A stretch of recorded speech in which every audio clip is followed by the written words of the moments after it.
Well, good morning, everybody. So nice to see you all here today.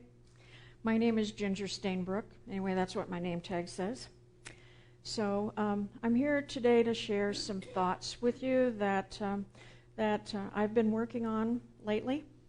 And I want to thank my three predecessors, Mark and Patrick and Joanne, for their wonderful lessons that they shared with us. I have a story to tell you. In 2000, Roy Moore was elected Chief Justice of the Alabama Supreme Court.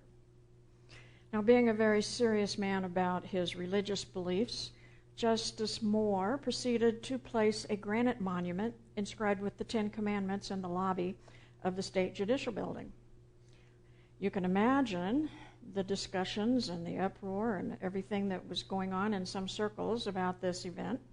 And it went on until 2003. Justice Moore was removed from his office by the action of a state judicial panel after he refused to remove the monument. Now, much has been discussed about Roy Moore's action, but he's not the judge I want to talk to you about today. The story goes on. Not long after the monument was removed from the Judicial Center, this 5,200-pound block of granite was loaded onto the flatbed trailer of a heavy-duty truck and proceeded to tour the southern states. Its first stop was in Dayton, Tennessee, which coincidentally was the site of the 1925 Scopes monkey trial.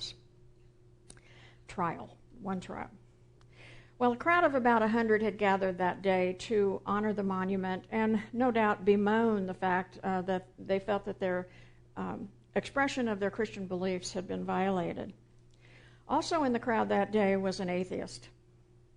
And this gentleman was protesting the fact that the monument was even on display.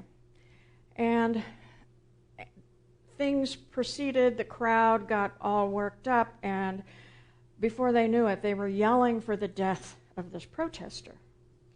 Shoot him, kill him, hang him. Now, does the irony of this escape anyone here? Probably not. In honoring this representation of the very foundation of our Christian beliefs, one of which says, "Thou shalt not kill," and I don't think God was unclear about that. I don't think he said if, only if. These people were advocating violence towards another human being that didn't agree with them. So at first, of course, I was appalled at this story. How could these people do this? I would never make a judgment like this. Well, you know what they say when you start pointing fingers. One's pointing out and three are pointing back at you. And this story stimulated some thinking for me. And I realized every single person, including the protester, took action based on their judgments. I made judgments based on this story. And yes, it's an extreme example. These situations don't really happen, thankfully, very often. But I pose this question for you. Do our judgments and our resulting actions always reflect our professed core beliefs? I came to realize mine really don't. Sometimes our judgments are conscious, sometimes they're unconscious, and things kind of slip through. Now, making judgments is a natural and necessary part of life. We make numerous judgments every day. Judgment is a prerequisite for making a choice. What will I make for dinner? What will I wear today? Can I safely get through that yellow light? Is it time for a job change? And it goes on and on and on.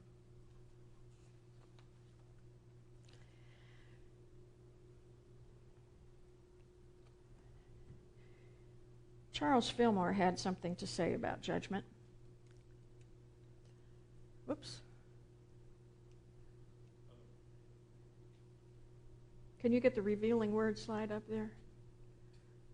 There we go.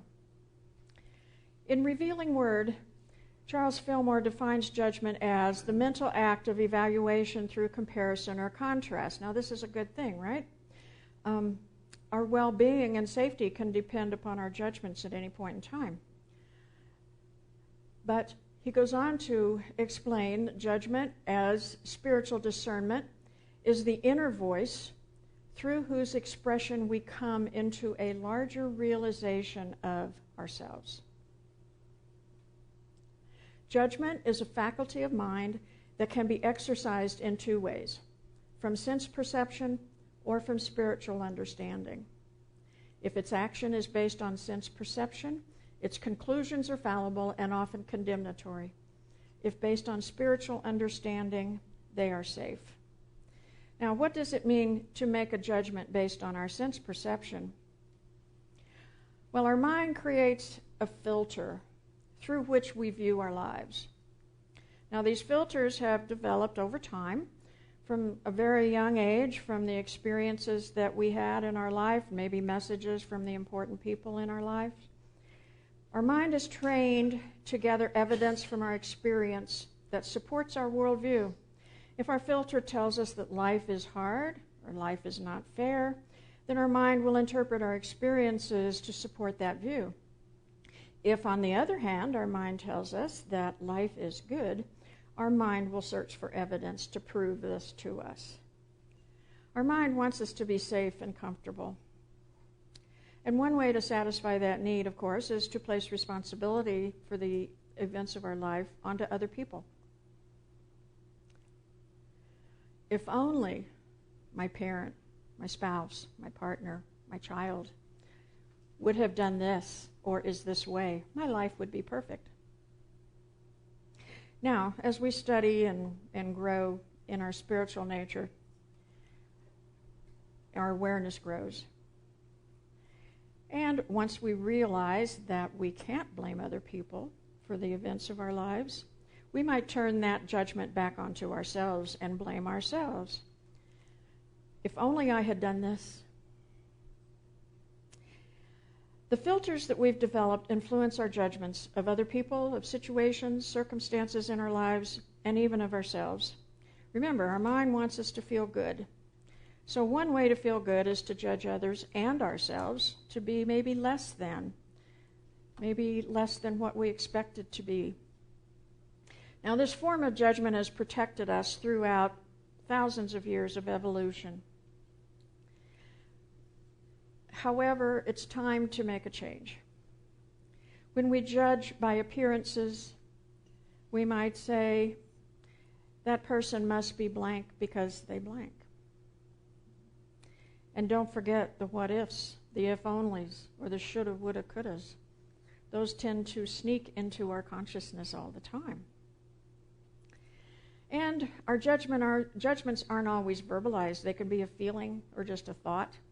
And so our purpose is to be aware of those. Now, please don't think I want to eliminate our mind. The mind keeps us safe. It's a very useful tool. When used properly, it helps us walk through life with grace and ease. But sometimes in its efforts to keep us safe, it gives us erroneous messages that prevent us from growing into who we really are. The beautiful thing is that we can change our mind. Once we become aware of the mechanism of our mind, we can change our experience by placing our attention on those things that support our desired view of the world. We can tap into the power of spiritual understanding because that power is within all of us.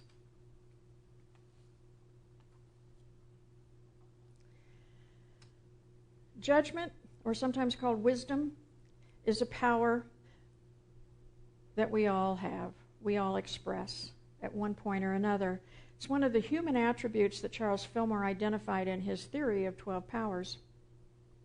The concept of inner power came out of the work of Emma Curtis Hopkins and Annie Ricks Millets, who were two pioneers in the New Thought movement in the late 19th century. Charles and Myrtle Fillmore were students of Mrs. Hopkins and no doubt were acquainted with Mrs. Millets, and I can just imagine a group of these far-reaching thinkers gathering around the dinner table over a cup of tea maybe, discussing all of these fantastic ideas. Remember, the New Thought community was small at this point. It hadn't grown to what it is today. So being a man of insatiable curiosity, Charles Fillmore explored the idea of inner power and began writing articles in his magazine, which was called Thought at the time. This later became Unity magazine, named after the foundation that Charles and Myrtle founded. The magazine articles began appearing in 1894, and the concept evolved over time until about 35 years later, the book, The 12 Powers, was published. So, this is a list of the 12 powers. The term 12 powers and the faculties of mind were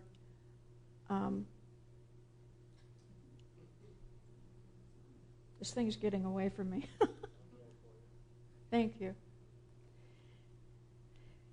These terms were words that Charles used to describe human attributes or states of consciousness that we must develop in order to fully manifest the Christ within. Charles believed that when these centers of consciousness are properly developed and work harmoniously, we will fully express the Christ within, as Jesus did. And in his work, he associated each power with a disciple of Jesus, and as well as a location in our physical body.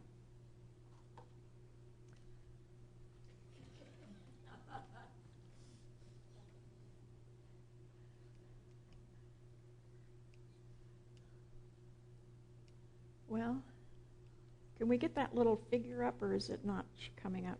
That little figure of the silhouette? I didn't see that one on there. Oh, okay. Well, let's go back to this one then. If you're interested in more information on this, I think we have the book out there, and a lot of it has been written on this concept. The power associated with wisdom or judgment, or the disciple associated with this power, was James of Zebedee. Our center of wisdom is located in the pit of our stomach. Now, the stomach presides over the digestion of our food, and it's responsible for sending all of those nutrients out into our body in the places that they can be used most effectively. So would you agree that wisdom is an important aspect of the activity of our stomach, of this process? Have you ever made a decision or worried over something, and you finally stepped forward to take action, and you just felt it was right in the pit of your stomach? Well, this is your wisdom center at work. Now, the action of the wisdom center is closely related to our emotions, and which would be our feeling nature, the work of the heart.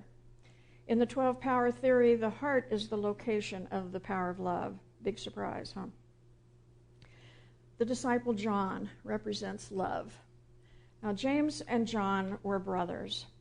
Jesus called them the sons of thunder. The activity of these two powers in our body creates a tremendous amount of vibration, and it is, I think Fillmore considered these governing powers in our life experiences. James and John were also among the first disciples called by Jesus, after Peter, who stands for faith, and Andrew, who stands for strength. These four powers are very important in our transformation of our spiritual self. Love and wisdom must work together. Wisdom without love can be cold and clinical, and love without wisdom can be destructive. So it's important that they work together. In the development of the 12 powers and the ultimate realization of the Christ within, wisdom in the pit of the stomach and love in the heart produce very strong vibrations, as I mentioned before. Now, there's actually a physiological location in our body where these two powers come together, and it's called the solar plexus. It's a grouping of nerves that are located a little bit behind our tummy and close to our heart, a little bit below the sternum. So have you ever had a feeling that was uncomfortable, or maybe falling in love for the first time, or seeing a child born and you get this fluttering in your tummy? That's your love and your wisdom working together. We also call this area of the solar plexus the core, and in physical fitness thinking that the core is very important to the strength of our body. Now, a lot has been read, and you can take entire courses on utilizing the 12 powers and learning about them. But a very simple exercise to do is when you are in a place where you're a little bit unsure about which way to go or what to say, you can just imagine a light. You can breathe into that area in your solar plexus. Imagine a light glowing there. And that will activate that center in your life.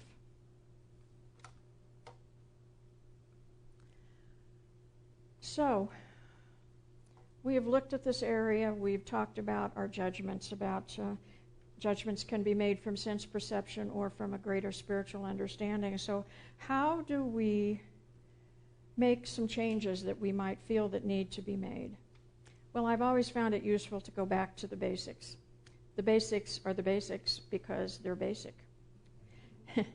They create a foundation for us, kind of a bedrock, a stepping stone in our lives. So what fundamental truths do we believe? In unity, we draw from the 5 principles.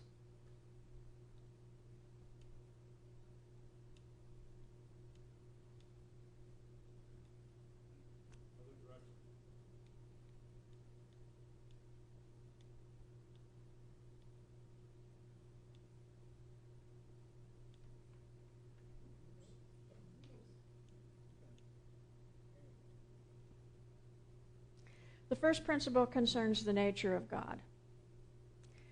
And the second principle addresses our individual divinity. We've talked about our thoughts and how they create our experience many times. So we become aware of this and we observe life as it unfolds. We notice what we notice. This awareness is the first step in transforming our experience. We can be aware of a change that needs to be made or something we want to do, but until we're ready to step out and take action, then it just is dormant. We have to commit to do what is necessary. Becoming, with a capital B and a capital E. Becoming who you came here to be. And Principle 4 gives us the tools that we can use in order to accomplish this.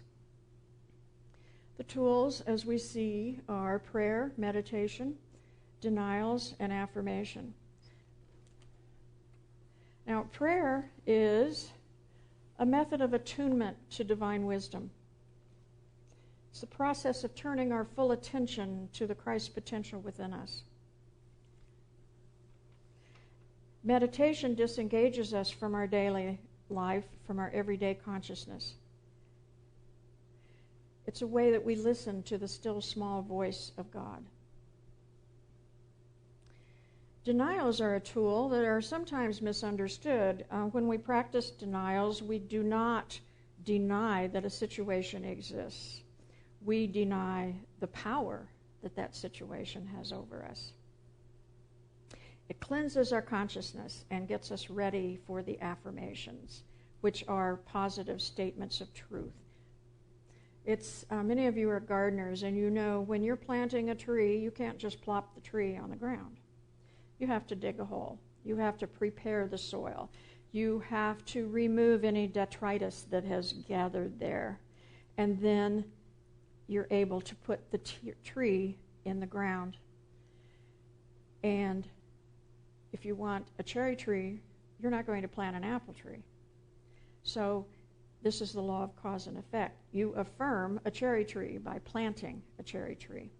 And then you cover it with good soil, you provide water, you hopefully will have some sunlight and some warmth, but you nurture that plant and it grows. Now we have the tools, and now here's where the rubber meets the road. That's principle number 5. We change our lives by applying these principles. We are all seekers. Mere survival is not enough. When we respond to that initial urge to open ourselves to the spiritual path, we begin an extraordinary journey. We've had a glimpse of the light coming in from underneath that door of our spiritual self, and we make the choice to open that door. When we open that door, we bring into our experience everything we need to grow. So notice what you notice. That person that irritates you, that situation that's unsatisfactory, those are guideposts for us. Gratitude is another practice that can be very helpful. Gratitude is a prayer in and of itself. Practice gratitude towards those things that make us uncomfortable because, after all, we opened the door and we invited them in. Forgiveness is also an important practice to develop. Forgiveness towards others and towards ourselves. Because we're always going to have situations, we're always going to have things sneak in that maybe we aren't comfortable with. So forgive yourself. Be open and receptive to all the experiences and know that you're right where you need to be. Make a choice to be happy, to release the fear, and to live in the moment. How many of you have heard Unity described as that feel-good church? Quite often we hear that, don't we? Well, you know, the first time I heard this, I was kind of taken aback, kind of indignant. You know, this work is not easy. It's not, we can feel good, but it really isn't easy. And then I realized, you know, we are a feel-good movement, a feel-good church. It doesn't mean that we won't experience challenges in our lives, but we have the tools and we have the foundation to change those experiences. We're not just about positive thinking or quick fixes or simplistic self-help strategies. The challenges along our journey don't have to be tripping hazards. We have the tools to walk our path, not with the jagged rocks impeding our way, but the tools to transform those things into smooth stones that hold us up and support us through our journey. And today I'd like to end with a quote from Maya Angelou. In her foreword to the 40th anniversary edition of Eric Butterworth's Discover the Power Within You, which she wrote in 2008, Maya says, "People say that I am remembered by various things, but I hope one of them would be the encouragement to live the life you want to live. Live your life so that you will not leave too many things undone. Live the life you sing about. Live the life." That's it. So, sage words from a wonderful person.